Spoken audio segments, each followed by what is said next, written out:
Quando vi meu genro entregando aquele uniforme de empregada para minha filha no dia do casamento dela, com um sorriso no rosto dizendo: "Você vai precisar disso quando chegar em casa", vi o olhar triste dela e o desespero. Então, algo dentro de mim despertou. Naquele momento, tirei um envelope da minha bolsa e entreguei para ela. O que eu fiz naquela noite chocou a família inteira, mas eu sabia que era a única forma de proteger minha filha do destino que eu mesma quase tive. Mas antes de continuar, confira se você já está inscrito no canal e escreva nos comentários: de onde você está assistindo este vídeo? Adoramos saber até onde nossas histórias estão chegando. Meu nome é Helena Costa, tenho 58 anos e durante muito tempo fui apenas uma mulher comum, trabalhando como gerente administrativa de uma escola pública em São Paulo. Viúva há 6 anos, criei minha filha Júlia praticamente sozinha desde que ela tinha 19 anos. Meu marido faleceu num acidente de trabalho e de repente me vi tendo que ser pai e mãe ao mesmo tempo. Não foi fácil, nunca foi. Mas eu amava minha filha mais do que qualquer coisa neste mundo e faria tudo, absolutamente tudo, para protegê-la. Júlia era uma menina brilhante. Estudou comunicação social, formou-se com honras, começou a trabalhar numa agência de publicidade pequena, mas promissora. Ela tinha sonhos, tinha luz nos olhos, tinha aquela energia que só os jovens têm. Eu a via e me orgulhava de tudo que ela havia conquistado. Cada vitória dela era minha também. Cada sorriso seu me fazia esquecer as noites em claro, os 2 empregos que tive que fazer durante anos, as contas que às vezes não fechavam no final do mês. Foi em janeiro de 2022 que ela conheceu Felipe. Lembro como se fosse ontem. Ela chegou em casa flutuando, com aquele brilho diferente no olhar. "Mãe, conheci alguém especial", ela me disse sentando na mesa da cozinha, onde sempre conversávamos sobre tudo. Meu coração deu um aperto. Não sei explicar, mas algo em mim já sentia que aquilo não ia acabar bem. Talvez intuição de mãe, talvez experiência de vida. Mas eu sorri, abracei minha filha e fingi estar feliz. Felipe vinha de uma família tradicional do Morumbi. O pai era dono de uma rede de supermercados. A mãe, Dona Marta Silveira, era daquelas mulheres que mediam o valor das pessoas pelo tamanho do carro e pelo bairro onde moravam. Eu soube disso desde o primeiro encontro que tivemos. Foi num restaurante chique em Moema. Escolha dela, claro. Ela chegou meia hora atrasada, sem nem pedir desculpas de verdade. "Ah, desculpa, Helena, é que o trânsito estava impossível", ela disse, mas seus olhos nem me olharam direito. Foi a primeira e última vez que ela me chamou pelo nome. Depois disso, eu era apenas a mãe da Júlia, como se eu não tivesse identidade própria. Como se meus 58 anos de vida, minhas conquistas, meu trabalho, nada disso importasse. Eu era só um apêndice da minha filha, e isso doía mais do que eu gostaria de admitir. Felipe era educado comigo, sempre correto, sempre com aquele sorriso que não chegava aos olhos. Mas Júlia estava apaixonada, completamente cega por aquele amor novo. "Mãe, ele é diferente", ela me dizia. "Ele me respeita, me valoriza." E eu queria acreditar. Deus sabe o quanto eu queria acreditar que minha filha seria feliz. Mas os sinais estavam lá, desde o começo. Pequenas coisas que ela não via ou não queria ver. Certa vez, uns 4 meses depois que começaram a namorar, Júlia chegou em casa mais quieta que o normal. Sentou no sofá, abraçou uma almofada e ficou olhando para o nada. "Aconteceu alguma coisa?", perguntei, sentando ao lado dela. Ela demorou para responder. "Dona Marta disse que eu preciso aprender a me vestir melhor, que a família deles tem um certo padrão." Senti meu sangue ferver. "E o Felipe? O que ele disse?" Júlia olhou para mim com olhos magoados. Ele riu. Disse que a mãe dele estava só querendo ajudar. Foi naquela noite que eu comecei a fazer planos. Planos que ninguém poderia imaginar. Não dormi naquela noite. Fiquei olhando o teto do meu quarto, pensando em todas as mulheres que eu conhecia que haviam se perdido em casamentos ruins. Pensando na minha prima Sônia, que ficou 15 anos num casamento abusivo porque não tinha para onde ir. Pensando na vizinha do andar de baixo, que apanhava do marido, mas voltava sempre porque dependia dele financeiramente. Pensando em como minha filha poderia acabar assim se eu não fizesse nada.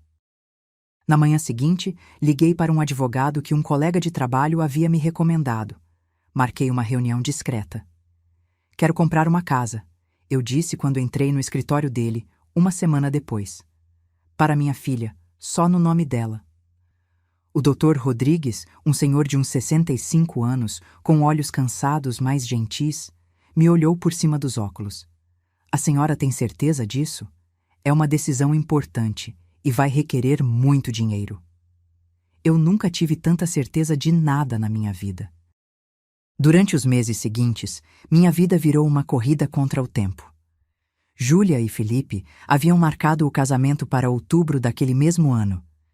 Eu tinha 8 meses para conseguir dinheiro suficiente para a entrada de uma casa. Não era uma tarefa fácil. Meu salário como gerente administrativa era razoável, mas não era muito. Eu tinha algumas economias, mas não o suficiente. Precisava de mais, muito mais. Comecei vendendo coisas. Primeiro, as joias que meu marido havia me dado ao longo dos anos. Uma aliança de ouro com pequenos diamantes, brincos de pérola, um colar que ele me deu no nosso 10º aniversário de casamento.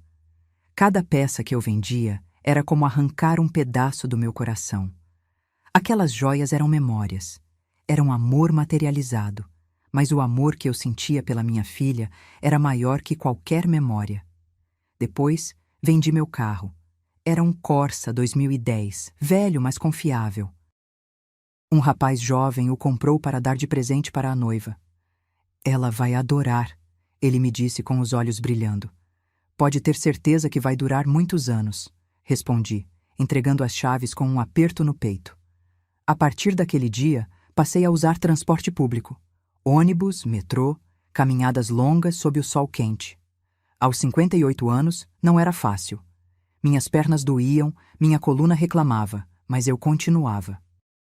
Toda vez que a dor era grande demais, eu pensava em Júlia, no uniforme que Dona Marta provavelmente já estava planejando dar a ela, e continuava caminhando. Consegui um trabalho extra aos sábados, dando aulas de informática para idosos num centro comunitário. Não pagava muito, mas cada centavo contava. Júlia percebia que eu estava mais cansada, mais magra. Mãe, você está bem? Está trabalhando demais, ela me dizia, com preocupação nos olhos. Estou bem, meu amor. Só um pouco atarefada, eu mentia, sorrindo. Não podia contar a verdade. Ainda não. Precisava que fosse uma surpresa. Precisava que ela tivesse algo real, algo concreto, algo que ninguém pudesse tirar dela. Os meses passaram rápido demais. Enquanto eu juntava dinheiro, Júlia se preparava para o casamento. Mas as coisas estavam mudando nela. Eu via. Ela estava mais quieta, mais retraída. Parou de usar aqueles vestidos coloridos que tanto amava. Agora só usava preto, cinza, bege. Felipe diz que cores vibrantes chamam muita atenção, ela me explicou um dia. Ele prefere algo mais discreto. Eu mordi a língua para não dizer o que pensava. 5 meses antes do casamento, consegui finalmente juntar dinheiro suficiente para a entrada. Foram meses de privações, de trabalhar dobrado, de não comprar nada para mim, de economizar em cada coisa possível. Mas eu tinha conseguido. Procurei um corretor de imóveis recomendado pelo Dr. Rodrigues. Preciso de algo simples, mas digno, eu disse. Um lugar onde minha filha possa recomeçar se precisar. Visitamos 11 casas. Algumas eram pequenas demais, outras em bairros que eu não gostava, outras precisavam de muitos reparos. Mas a 12ª era perfeita. Ficava no Butantã, numa rua tranquila, arborizada. Era uma casa térrea de 3 quartos, com um pequeno jardim na frente e uma área de serviço nos fundos. Tinha um limoeiro no jardim e uma floreira com hortênsias azuis. É essa, eu disse assim que entrei. O corretor me olhou surpreso. Mas a senhora nem viu tudo ainda. Não preciso. É essa. A casa precisava de alguns reparos, mas nada grave. Paredes com pintura descascada, torneiras que pingavam, janelas que precisavam de ajustes. Mas tinha bons ossos, como minha mãe costumava dizer. Tinha potencial. Mais importante, tinha paz. Eu conseguia imaginar Júlia ali, tomando café da manhã no jardim, ouvindo os pássaros, respirando sem o peso de um casamento sufocante. O processo legal foi complicado. O Dr. Rodrigues foi meticuloso em cada detalhe. Helena, preciso que a senhora entenda bem o que estamos fazendo aqui, ele me disse, sua voz séria. Estamos redigindo a escritura apenas no nome da sua filha, com uma cláusula especial que impede o marido de ter qualquer direito sobre a propriedade, mesmo sendo casados. Isso não é comum. Pode causar problemas. É exatamente o que eu quero, respondi sem hesitar. Assinei todos os papéis, paguei todas as taxas, cada centavo que havia economizado foi investido naquela casa. Quando recebi a escritura final, com o nome da Júlia como única proprietária, chorei. Chorei de alívio, de exaustão, de esperança. Aquele pedaço de papel era mais que um documento legal. Era uma promessa. A promessa de que minha filha teria uma saída, uma escolha, uma chance de liberdade. Enquanto isso, os preparativos do casamento avançavam. Dona Marta havia assumido o controle de tudo. Escolheu o salão, o buffet, as flores, até o vestido da noiva ela quis opinar. Júlia, querida, esse vestido é muito simples, ela disse quando fomos à loja escolher. Você precisa de algo mais imponente, algo que mostre que você faz parte da nossa família agora. Vi minha filha engolir as lágrimas e acenar concordando. Ela estava se perdendo e eu sabia disso. Um mês antes do casamento, Júlia me deu uma notícia que me gelou até os ossos. Mãe, o Felipe quer que eu peça demissão do trabalho depois que a gente se casar. Ela me contou numa tarde de sábado. Estávamos tomando café na sala e ela mexia na xícara sem beber. Ele diz que a esposa dele não precisa trabalhar, que ele ganha o suficiente para os dois. Senti vontade de gritar, mas me controlei. E você? O que você quer? Ela ficou em silêncio por um longo tempo. Não sei mais o que eu quero, mãe. Foi nesse momento que percebi o quão grave a situação era. Minha filha havia perdido a capacidade de saber o que ela mesma queria. Felipe e Dona Marta haviam conseguido fazer com que ela duvidasse de si mesma, de suas escolhas, de sua própria voz. E aquilo me encheu de uma fúria que eu não sabia que tinha dentro de mim. Mas fúria sem planejamento não serve de nada. Eu precisava ser esperta. Precisava esperar o momento certo. A semana do casamento chegou rápido demais. Júlia estava nervosa, ansiosa, chorava por qualquer coisa. É normal, meu amor, eu dizia abraçando-a. Todo mundo fica nervoso antes do casamento. Mas eu sabia que não era só nervosismo. Era medo. Medo de estar cometendo um erro. Medo de não poder voltar atrás. Medo de decepcionar todo mundo. E eu, como mãe, sentia uma dor no peito que não passava. Na véspera do casamento, não consegui dormir. Levantei às 3 da manhã, fui para a cozinha e fiz chá. Peguei a escritura da casa que estava guardada na minha bolsa e li cada linha novamente, embora já soubesse tudo de cor. Por favor, que eu esteja fazendo a coisa certa, sussurrei na escuridão. Por favor, que ela entenda um dia por que fiz isso.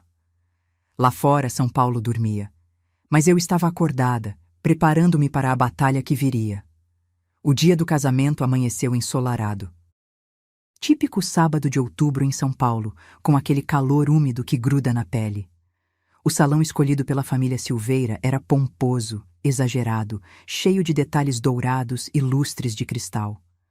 Tudo pago por eles, claro. E eles faziam questão que todos os convidados soubessem disso. Não poupamos despesas para o casamento do nosso filho. Dona Marta repetia para qualquer um que quisesse ouvir. A cerimônia foi bonita, não posso negar.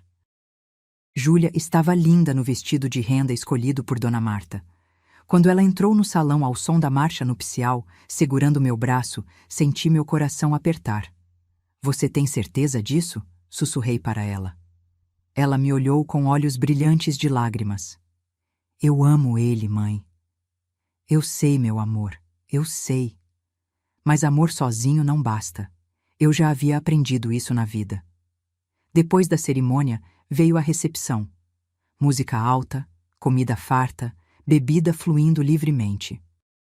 Os amigos da família Silveira estavam todos lá, com suas roupas caras e suas conversas vazias. Eu me sentia deslocada no meio daquelas pessoas. Várias vezes ouvi comentários maldosos. Olha a mãe da noiva, coitada.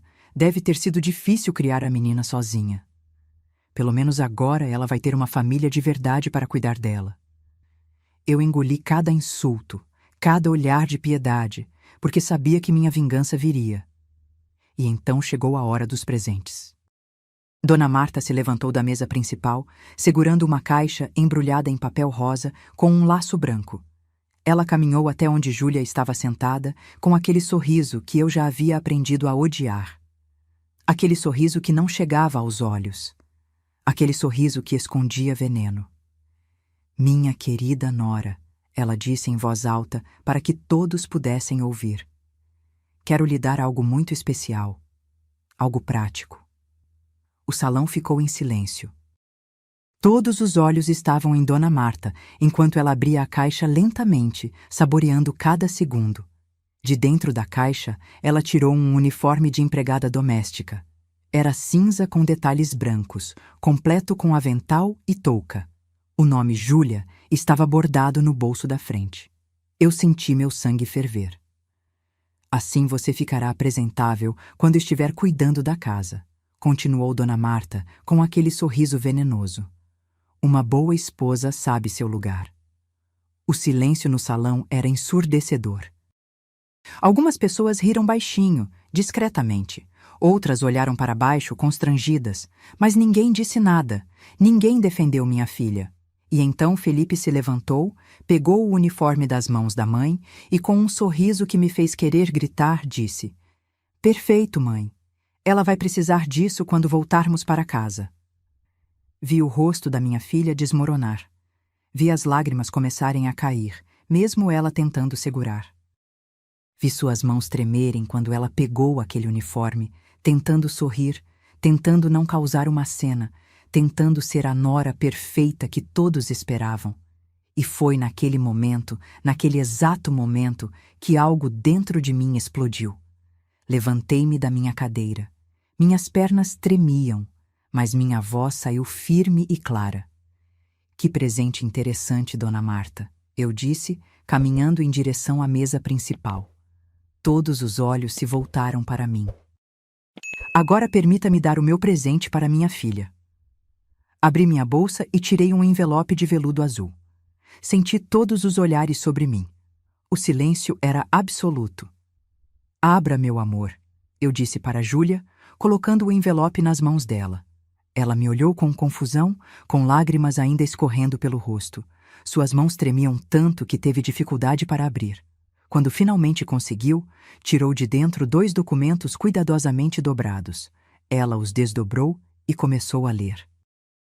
Vi seus olhos percorrerem as linhas, uma vez, 2 vezes, tentando processar o que estava vendo. Mãe, o que é isso? Ela perguntou, sua voz apenas um sussurro. Leia em voz alta, meu amor, eu disse.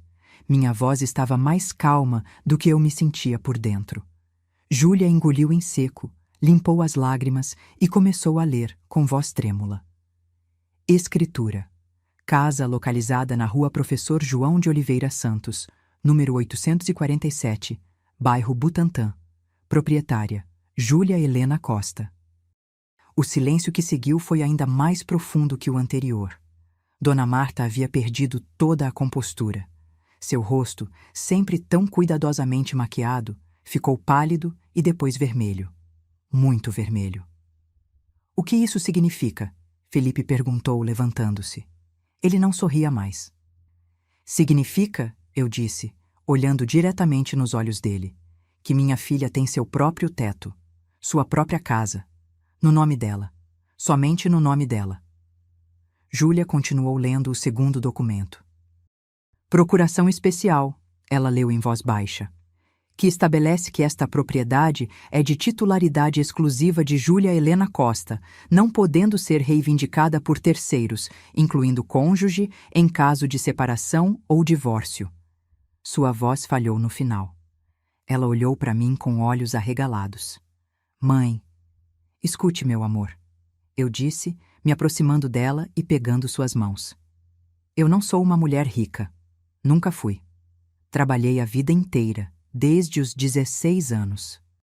Cada centavo que ganhei foi com o meu próprio suor, mas há coisas que o dinheiro não pode comprar. Dignidade, respeito, a certeza de que você nunca dependerá completamente de ninguém. A casa que comprei não é uma mansão. É uma casa simples, de 3 quartos, com um jardim e um limoeiro.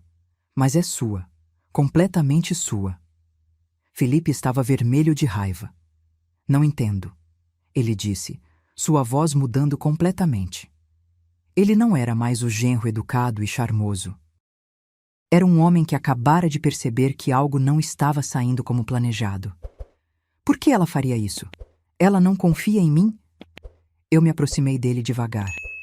Olhei para ele da forma como só uma mãe olha para o homem que está prestes a machucar sua filha. Não se trata de confiança, Felipe, eu disse, minha voz baixa, mas firme. Se trata de garantir que minha filha nunca precise usar esse uniforme que sua mãe deu a ela. Se trata de garantir que se um dia ela decidir que não quer mais estar em um lugar onde se sente humilhada, ela terá para onde ir. Se trata de dar a ela o que toda mulher deveria ter: opções. Dona Marta finalmente encontrou sua voz. Isso é um insulto, ela gritou, sua voz aguda ecoando pelo salão. Um insulto à nossa família. Você está insinuando que meu filho não vai cuidar bem da esposa dele?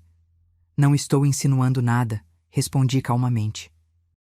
Estou apenas garantindo que minha filha tenha uma escolha. Sempre. Os convidados começaram a murmurar entre si. Alguns pareciam chocados, outros pareciam admirados. A tia do Felipe, uma senhora de uns 70 anos que havia ficado calada a noite toda, de repente começou a aplaudir. Devagar no início, depois mais forte. Brava, ela disse em voz alta. Brava. Eu gostaria que alguém tivesse feito isso por mim há 50 anos atrás. Outros convidados começaram a aplaudir também. Não todos, mas alguns. E isso foi suficiente para quebrar o feitiço. Júlia se levantou e me abraçou tão forte que pensei que meus ossos fossem quebrar. Obrigada, mãe, ela chorou no meu ouvido. Obrigada, obrigada, obrigada. Eu a segurei com toda a força que tinha.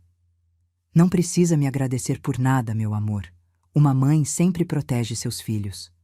O resto da festa foi um desastre. Alguns convidados começaram a ir embora mais cedo. Outros ficaram, mas com expressões desconfortáveis, sem saber para onde olhar. A banda tentou continuar tocando, mas o clima festivo havia acabado completamente. Felipe se afastou para um canto com a mãe, conversando agressivamente. Eu podia vê-los gesticulando, podia sentir a raiva emanando deles. O pai do Felipe, Sr. Eduardo, que havia ficado calado durante todo o episódio, aproximou-se de mim enquanto eu observava minha filha conversando com algumas amigas. Helena, ele disse suavemente. Eu me virei para ele, preparada para ser repreendida. Mas ao invés disso, ele me surpreendeu. O que a senhora fez ali? Minha mulher me mataria se soubesse que estou dizendo isso, mas eu gostaria de ter tido a coragem de fazer algo assim pela minha filha mais velha. Olhei para ele com surpresa. A Beatriz, ele continuou, seus olhos tristes. Minha filha do primeiro casamento. Ela se casou com um homem que a maltratava. Quando ela finalmente conseguiu sair, não tinha nada. Absolutamente nada. Teve que voltar a morar conosco com 3 filhos pequenos. Se eu tivesse dado a ela algo que fosse só dela, algo que o marido não pudesse tocar, talvez... Sua voz falhou. Talvez ela não tivesse sofrido tanto. Senti minha garganta apertar. Nunca é tarde para fazer a coisa certa, eu disse gentilmente. Para seus netos, talvez.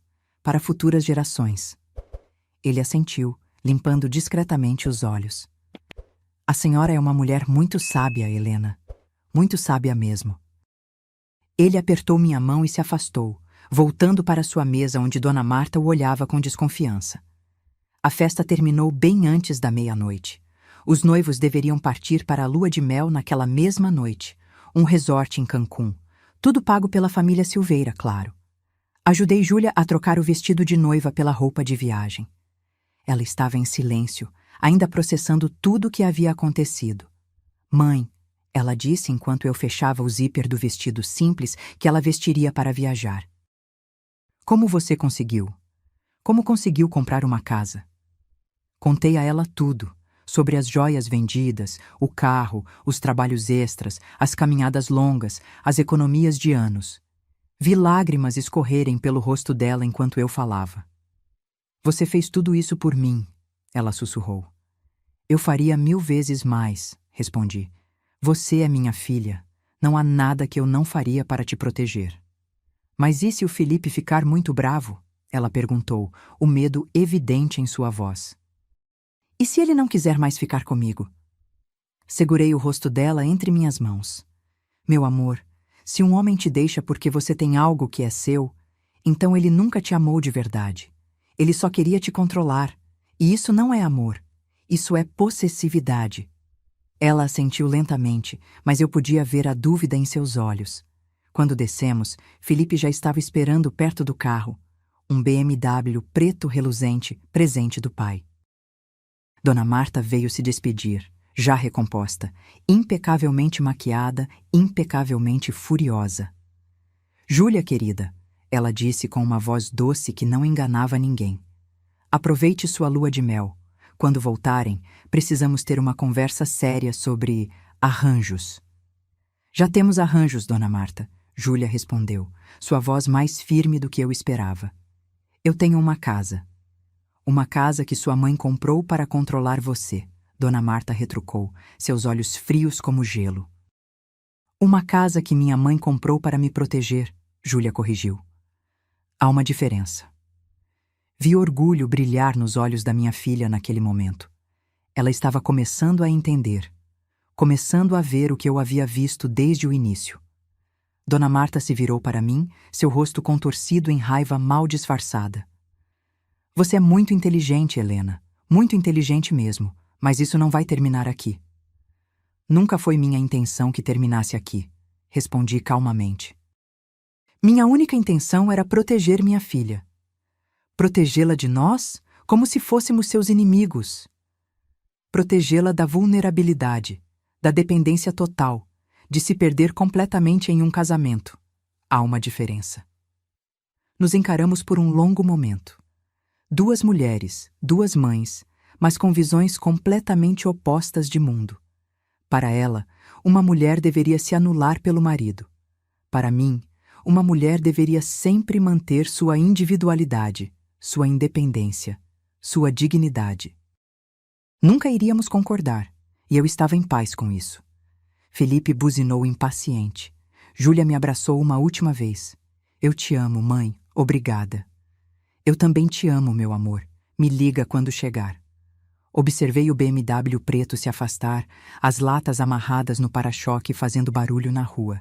Dentro do carro, pude ver Felipe dizendo algo para Júlia. Ela olhava pela janela, pensativa. Fiquei na porta do salão até as luzes do carro desaparecerem completamente. Você fez a coisa certa, disse uma voz atrás de mim. Era a tia do Felipe, a senhora que havia aplaudido. Sinto que sim, respondi. Sei que sim. Eu me chamo Clarice. Fui casada por 45 anos com um homem que me amava, mas que morreu e me deixou sem nada. Tudo estava no nome dele. Tudo. Demorei 2 anos para conseguir minha parte da herança, lutando contra os filhos dele de outro casamento. Se ele tivesse feito o que você fez, me dado algo que fosse só meu, eu não teria passado por isso. Conversei com Clarice por alguns minutos. Ela me deu seu número de telefone. Se sua filha precisar de alguém para conversar, alguém que entende a família Silveira por dentro, me ligue, ela disse. Eu conheço eles há 30 anos. Sei exatamente como eles são. Guardei o número com cuidado. Tinha a sensação de que iria precisar dele em breve. Voltei para casa sozinha, de táxi. Meu apartamento estava silencioso, vazio. As paredes cobertas de fotos da Júlia me olhavam.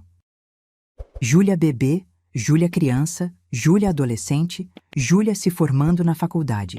E agora, Júlia casada. Sentei no sofá com uma xícara de chá e fiquei olhando para o telefone, esperando. Esperando pelo telefonema que eu sabia que viria. Não demorou muito. Às 2 da manhã, meu telefone tocou. Mãe!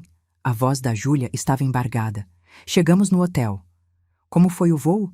Silêncio do outro lado. Júlia? Felipe não falou comigo desde que saí do salão, nem uma palavra. No avião, ele colocou fones de ouvido e fingiu dormir. No táxi do aeroporto para o hotel, ele olhou pela janela o tempo todo. E agora ele está tomando banho e eu estou aqui sozinha e não sei o que fazer. Meu coração se partiu. Ele está te punindo com o silêncio, eu disse, tentando fazer você se sentir culpada por aceitar meu presente. Está funcionando, ela admitiu entre soluços. Eu me sinto péssima, mãe. É minha lua de mel e eu estou aqui chorando sozinha no quarto. Escute, meu amor. Um homem que te pune com silêncio, que te faz sentir culpada por se proteger, esse homem não te ama. Ele quer te controlar. São coisas muito diferentes. Mas a gente acabou de casar, ela chorou. Eu sei. E talvez amanhã ele acorde e esteja melhor. Talvez ele precise de tempo para processar. Mas, Júlia, se ele continuar assim a semana toda, se ele transformar sua lua de mel em um castigo, então você saberá exatamente quem ele é. E você saberá que fez a escolha certa em aceitar minha proteção.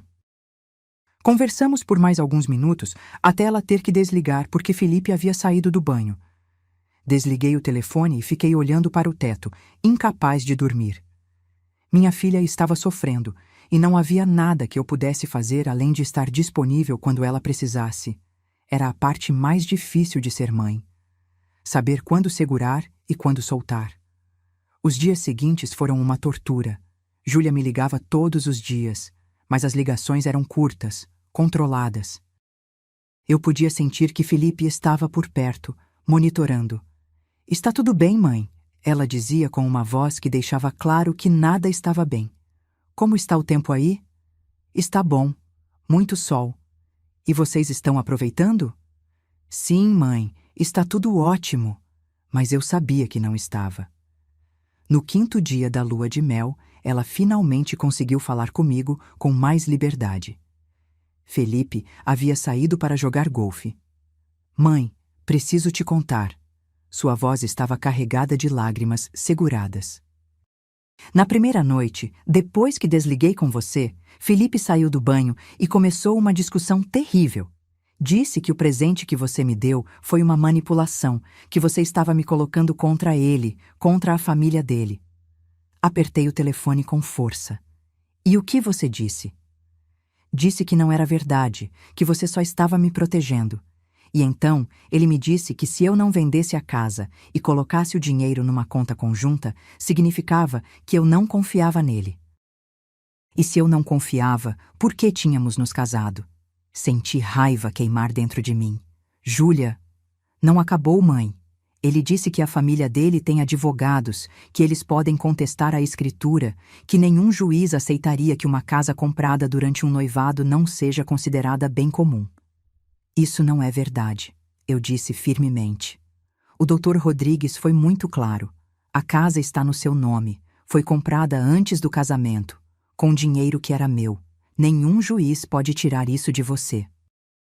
Mas e se Felipe estiver certo? E se eles conseguirem? Não vão conseguir. Mas, Júlia, você precisa entender uma coisa. O fato dele estar tentando te fazer vender a casa, te fazer ter medo, te fazer duvidar dos seus direitos, isso te diz tudo o que você precisa saber sobre ele. Ela ficou em silêncio por um longo tempo. Eu podia ouvi-la respirando, tentando se controlar. Mãe, estou com medo, ela finalmente admitiu. Medo de que você tinha razão.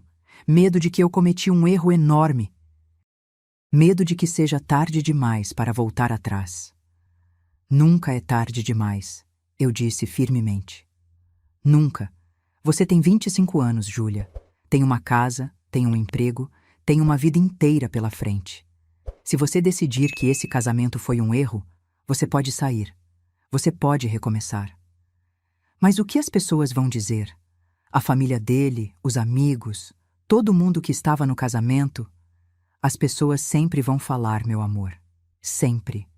Mas no final, você terá que viver com suas escolhas, não elas. E é melhor ouvir críticas por 5 anos do que viver infeliz por 50. Ouvi Felipe chegando ao fundo. Tenho que desligar, mãe, Júlia sussurrou. Te amo. Também te amo. Fico aqui sempre que precisar. Quando eles voltaram da lua de mel, uma semana depois, fui buscá-los no aeroporto junto com Dona Marta e Senhor Eduardo. O clima era gelado. Dona Marta não dirigiu uma única palavra a mim. Agia como se eu fosse invisível.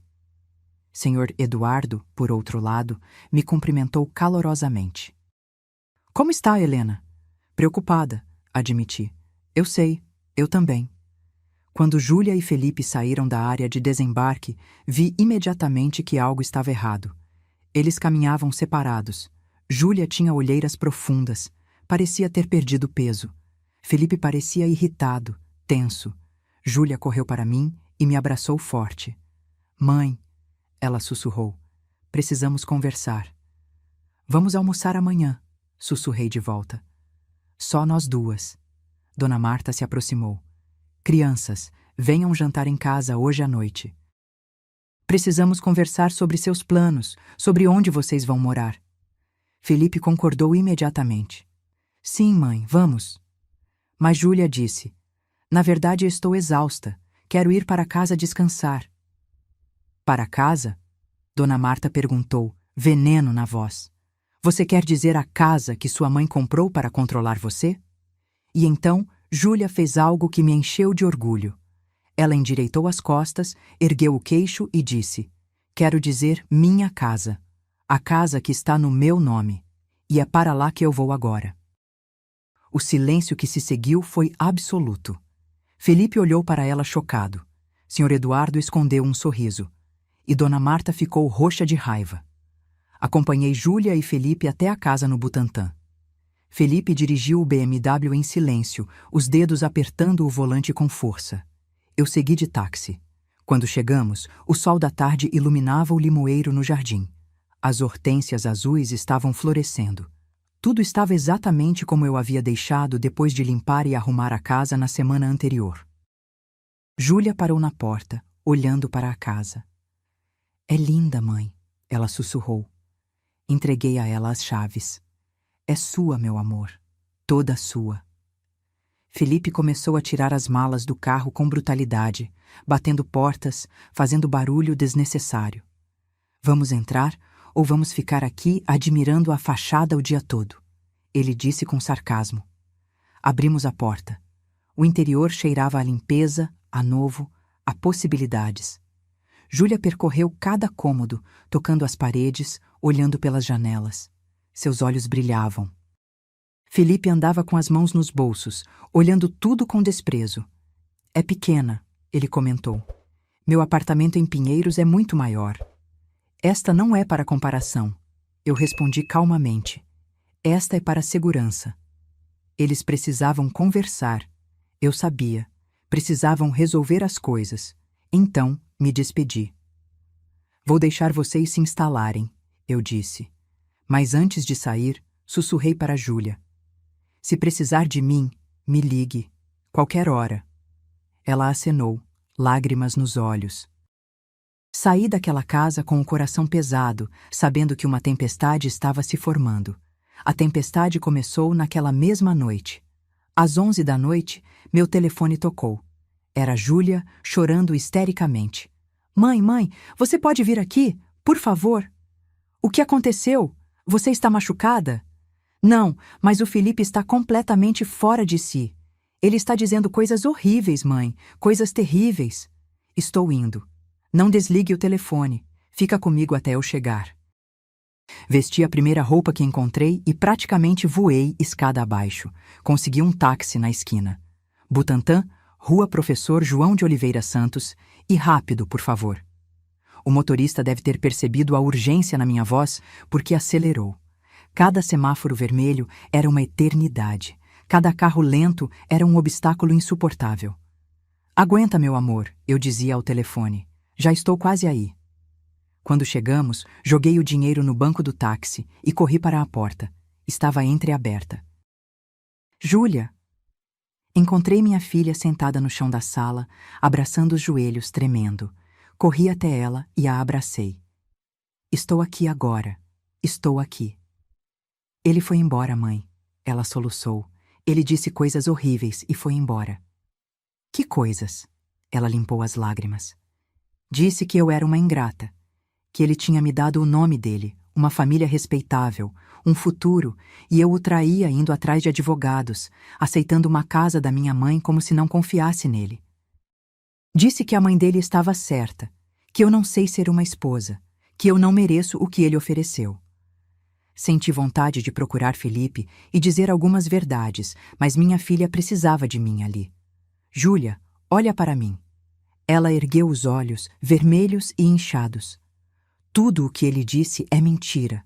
Você não é ingrata. Você não é uma esposa ruim. Você é uma mulher inteligente que está se protegendo. E se ele não consegue ver isso, se ele não consegue respeitar isso, então ele não te merece. Mas e se ele não voltar?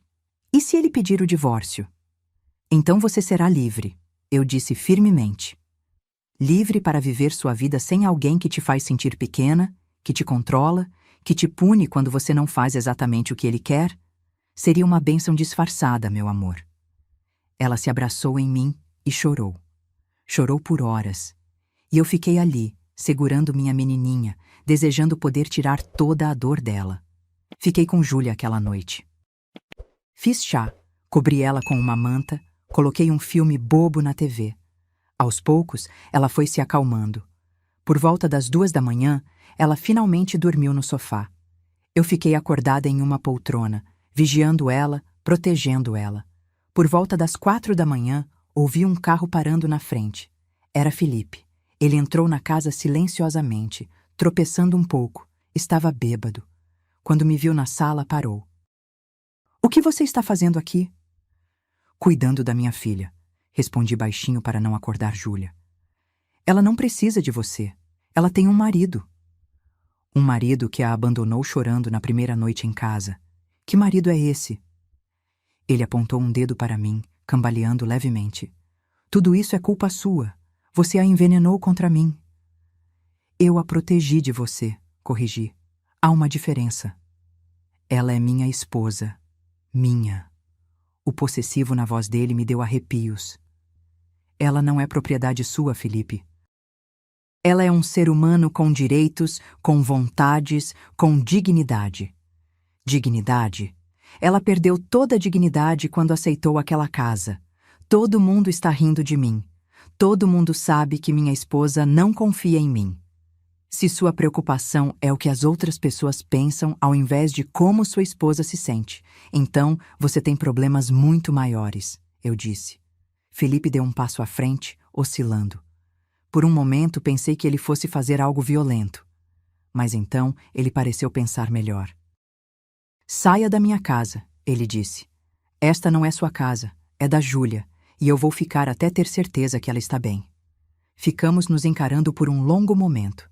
Então ele subiu as escadas pisando forte, bateu a porta do quarto e ficou lá. Eu voltei para a poltrona, meu coração batendo forte. Aquilo estava piorando. Muito pior do que eu havia imaginado. Na manhã seguinte, Júlia acordou com os olhos inchados. Felipe voltou? Ela perguntou. Sim, está lá em cima dormindo. Estava bêbado. Ela assentiu tristemente. Fiz café da manhã para nós duas. Ovos mexidos, pão torrado, suco de laranja. Júlia comeu pouco. Mãe, não sei se consigo fazer isso, viver nessa tensão constante, sempre pisando em ovos, sempre com medo de deixá-lo bravo. Então não faça, eu disse simplesmente. Você tem opções agora, Júlia. Você não está presa. Você pode pedir o divórcio, pode recomeçar. Mas a gente acabou de casar, ela protestou fracamente. Melhor reconhecer um erro no começo do que viver com ele por décadas, respondi. Sua vida é sua, meu amor. Só você pode decidir o que fazer com ela. Mas qualquer que seja a sua decisão, eu vou apoiar. Felipe dormiu até meio-dia. Quando finalmente desceu, parecia envergonhado. Júlia, ele começou. Sobre ontem à noite, eu bebi demais. Disse coisas que não devia. Júlia o olhou com cuidado. Você disse o que realmente pensa, ela respondeu, sua voz surpreendentemente firme. Álcool só tira os filtros, não cria pensamentos novos. Ele ficou em silêncio, sem saber como responder. Precisamos conversar sério, Júlia continuou. Ela olhou para mim. Mãe, pode nos dar um minuto? Eu concordei e saí para o jardim, mas fiquei perto da janela, pronta para entrar correndo se precisasse. Ouvi as vozes dele subindo e descendo, mas não conseguia distinguir as palavras. A conversa durou quase 1 hora. Quando a porta finalmente se abriu, era Júlia quem saía. Seus olhos estavam vermelhos, mas determinados. Pedi um tempo para ele, ela me disse. Um tempo? Sim, disse que preciso de espaço para pensar, para decidir o que eu quero de verdade. Ele não gostou, mas concordou. E onde ele vai ficar? Vai voltar para a casa dos pais por enquanto. Disse que precisa de alguns dias para buscar as coisas dele. Felipe passou por nós carregando uma mala. Ele nem me olhou. Entrou no BMW e partiu, os pneus cantando no asfalto. Júlia e eu ficamos ali, paradas no jardim, vendo ele ir embora. Fiz a coisa certa? Ela perguntou. Você fez a coisa certa para você, respondi. E isso é o que importa. As semanas seguintes foram difíceis, mas também libertadoras. Júlia voltou ao trabalho na agência. Começou a usar suas roupas coloridas de novo. Voltou a sair com as amigas. Lentamente, eu via minha filha voltando a ser ela mesma. Felipe ligava às vezes, tentando convencê-la a voltar. Eu mudei, ele dizia. Eu entendo agora. Podemos recomeçar. Mas Júlia estava mais forte. Preciso de mais tempo, ela respondia. 2 meses depois da separação temporária, Júlia me chamou para almoçar. Sentamos em um restaurante italiano perto do escritório dela. Ela parecia diferente, mais leve, mais ela mesma. Mãe, decidi uma coisa, ela começou. Vou pedir o divórcio. Meu coração se encheu de orgulho e tristeza ao mesmo tempo. Tem certeza? Absoluta. Essas semanas sozinha me mostraram algo. Eu não amo o Felipe. Talvez nunca tenha amado. Eu amava a ideia dele, a ideia de fazer parte de uma família tradicional, de ser aceita. E agora? Agora eu quero ser aceita por quem eu realmente sou, não por quem eles querem que eu seja. Ela pegou minha mão sobre a mesa. Obrigada, mãe. Obrigada por me dar a chance de fazer essa escolha. Se você não tivesse me dado aquela casa, eu teria voltado para ele por medo, por não ter para onde ir. Mas agora eu sei que tenho opções. E escolho minha liberdade. O processo de divórcio foi relativamente rápido. Felipe não contestou. Na verdade, ele parecia aliviado. Já estava saindo com outra pessoa, soube depois. Uma menina mais nova, mais maleável, sem uma mãe que a protegia. Senti pena dela. Mas não era minha responsabilidade salvá-la. Cada um precisa aprender suas próprias lições. Júlia floresceu depois do divórcio. Conseguiu uma promoção no trabalho. Começou a fazer terapia, fez novos amigos. A casa no Butantã virou um refúgio de paz para ela. Ela plantou mais flores no jardim, pintou as paredes com cores alegres, encheu o lugar de vida. Essa casa me salvou, mãe. Ela me disse um dia enquanto tomávamos café no jardim. Não só fisicamente, mas emocionalmente. Ter um lugar que é só meu me deu forças para ser quem eu realmente sou. 2 anos depois, Júlia conheceu alguém novo. Um professor de história, calmo e gentil, que a tratava como igual. Eles namoraram devagar, sem pressa. Quando ele finalmente a pediu em casamento, Júlia veio me contar com olhos brilhantes. Mas desta vez será diferente, mãe, ela disse. Desta vez eu sei quem eu sou. E a casa continua sendo minha. Só minha. Ele entende e respeita isso. No novo casamento, pequeno e íntimo, apenas família próxima e amigos queridos, não houve presentes humilhantes. Não houve tentativas de controle. Houve apenas amor, respeito e apoio. E quando vi minha filha dizendo sim para esse novo começo, com a confiança de quem sabe que tem para onde voltar se precisar, meu coração se encheu de paz. Hoje, 5 anos depois daquela noite no salão de festas, Júlia vive feliz em sua casa no Butantã com o marido e uma filha pequena. O limoeiro dá frutos todos os anos. As hortênsias cresceram e cobrem metade do jardim. E minha neta corre pelo gramado rindo, livre, amada, protegida. Às vezes penso em Felipe. Soube que ele se casou de novo e se divorciou de novo. Parece que alguns homens nunca aprendem. Dona Marta morreu há 2 anos. Até o fim, ela culpava as mulheres modernas por todos os problemas do filho. Senhor Eduardo ainda me liga às vezes para tomar um café. Você fez a coisa certa, Helena, ele sempre diz. Eu gostaria de ter tido sua coragem. A história se espalhou. Outras mães começaram a me procurar pedindo conselhos. Como posso proteger minha filha? Como posso garantir que ela tenha uma saída? Eu conto minha história, compartilho o contato do Dr. Rodrigues, explico sobre escrituras e procurações. Algumas me ouvem, outras acham que estou sendo paranoica. Mas para aquelas que ouvem, eu sei que estou fazendo diferença. Há alguns meses, uma vizinha jovem me procurou. Ela tinha olheiras profundas e mãos tremendo. Meu marido me trancou no quarto ontem, ela sussurrou. Disse que era para eu pensar sobre minha atitude.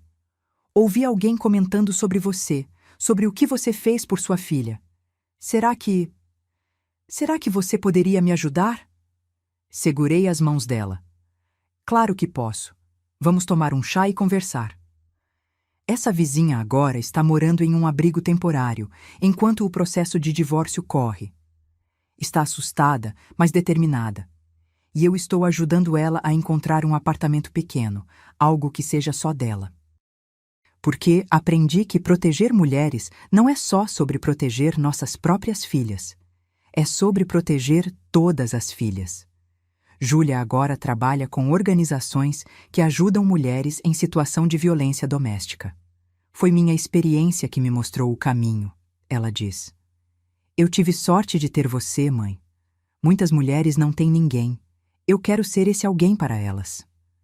Ver minha filha transformar sua dor em propósito é a maior recompensa que eu poderia ter. Outro dia, arrumando uns papéis velhos, encontrei uma foto daquela noite do casamento. Júlia, com o uniforme de empregada nas mãos, lágrimas no rosto, e eu, ao lado dela, entregando o envelope azul. Olhei para aquela foto por um longo tempo, lembrando de como meu coração batia forte, de como minhas mãos tremiam, de como eu tinha medo de estar fazendo a coisa errada. Mas não estava. Eu tinha feito a coisa certa. Tinha dado à minha filha a coisa mais valiosa que uma mãe pode dar: a possibilidade de escolher, a liberdade de sair se precisar, a dignidade de saber que ela tem valor próprio, independente de qualquer homem. Ainda guardo a escritura daquela casa, mesmo que agora seja só uma cópia. O original está com Júlia, bem guardado num cofre. Mas gosto de olhar para ela de vez em quando, para lembrar que uma simples folha de papel, um pedaço de propriedade, pode mudar uma vida inteira. Pode salvar uma mulher, pode dar a ela asas para voar. Se eu pudesse dar um conselho para todas as mães que estão lendo isso, seria: protejam suas filhas.